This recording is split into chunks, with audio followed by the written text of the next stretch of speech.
Okay, good evening. My name's Steve. This is Fiona. This is Sydney. At the age of 4 months, Sydney developed severe seizures. One so severe that he needed resuscitation. Unsure what to do, the family rushed to Kampala and then on to Nairobi, but they couldn't find a clear diagnosis. So they ended up back in the UK to try to find the help they needed. Sydney and his mother, Asha, spent 9 months in Birmingham's Children's Hospital in the UK. After receiving the help, support, the diagnosis, and the treatment and the medication that they needed, they returned back to Uganda to raise their son. Sydney has epilepsy and a permanent developmental delay. For the next year and a half, the family searched in Western Uganda and, of course, in Kampala for the help they needed. They found limited help in Kampala, but it was 4 hours away. So they looked back to the UK to see if they could find the specialist help they needed. So they advertised for a physiotherapist to come out and help Sydney reach some of the milestones that he was so lacking as a 3-year-old, such as walking and talking. This story is not just clinical, it's personal. Asha is my wife, and Sydney is my son. Epilepsy is demonic.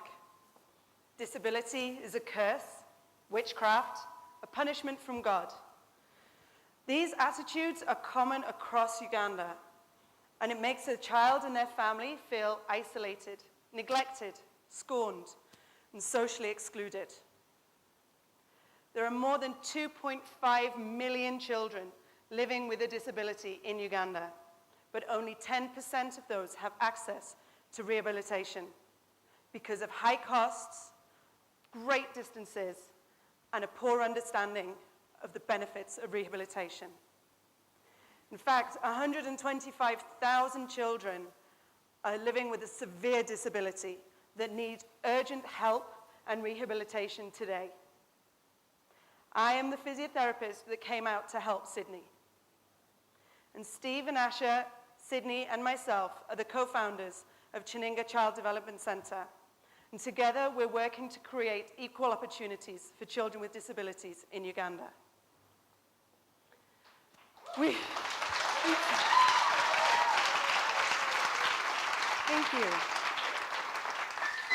We have worked hard to provide opportunities for children with disabilities to learn, to sit, to stand, to walk, to play, to participate in household chores alongside their siblings, to learn to wash and dress themselves, to go to school, to be able to communicate with their family with their wants and their needs, or to be able to say thank you or I love you.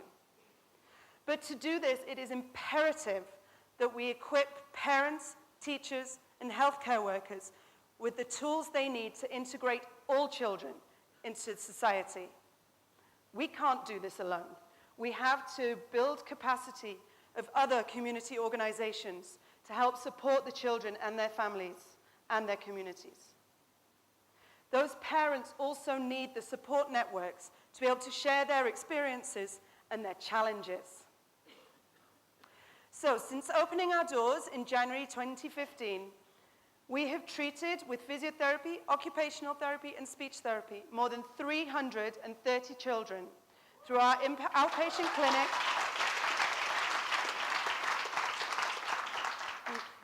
We do this through our outpatient clinic based in Fort Portal and our community outreach programs where we visit children in their individual homes, we see them under trees, we see them in their schools, in local health centers. We've seen an additional 160 children in our community awareness activities. We've trained more than 80 healthcare workers and teachers and have initiated a sports program in partnership with the Uganda Special Olympics and the Uganda Paralympics Committee.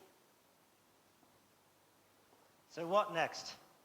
What we need is frequently mentioned but rarely achieved: sustainability and replicability. We have started various projects to try to find this elusive, sustainable circle, such as we have the Kyaninga Triathlon. This year we have Running the Rift Marathon in November. Both these events raise disability awareness and help us raise the funds we desperately need to do our work. We're also excited to announce our first ballroom dancing competition.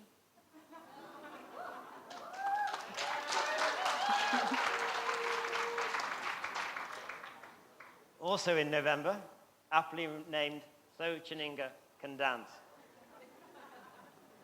We also have some social enterprise schemes underway that we'd love to discuss more with you if you have time after. Although it didn't feel like it for the first 2 years of my son's life, I'm a very lucky parent. I had the access to the best medical care. We have a beautiful son. And we had an opportunity to create an environment to help our son thrive. We believe very strongly that all children in Uganda should have similar opportunities, which is why we believe in the Kyaninga Child Development Center model. But the model has to be replicated, or we feel that we've failed. So we're striving on, but we need your help, your ideas, your thoughts, for us to continue and try to find that replicable model. Imagine a Uganda where preconceived ideas, lack of access does not define who you are and what you can do. Children in Uganda, disabled or not, must be given an equal opportunity. Thank you for listening.